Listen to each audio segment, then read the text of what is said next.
বন্ধুরা, এই দেখো আমার ঠাকুরের আজকে আমাদের অ্যাকচুয়ালি আমাদের গোস্বামী মতে হয় তো, কালকে আমাদের একাদশী গেছে আর আজকে হচ্ছে মহাদ্বাদশীর ভোগ। তিথি অনুযায়ী যদিও তোমার আজকে চতুর্দশী তিথি লেগে গেছে অনেক আগেই, এখন চতুর্দশী তিথি চলছে, কিন্তু আমাদের গুরুদেবের মতানুযায়ী আজকে আমাদের দ্বাদশীর ভোগ দিতে হয়।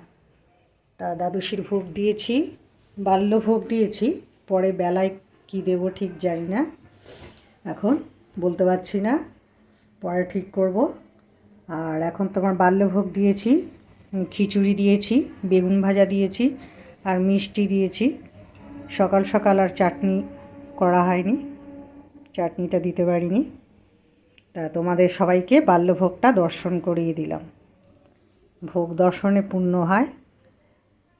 আমার এই সামান্য প্রভু আমাদের দিয়ে যা করায় তার থেকে আমরা বেশি কিছু করতে পারি না, তাই প্রভু সকালবেলায় যা করিয়েছে এই সামান্য ভোগ দিয়েছি, তোমরা দর্শন করো সবাই।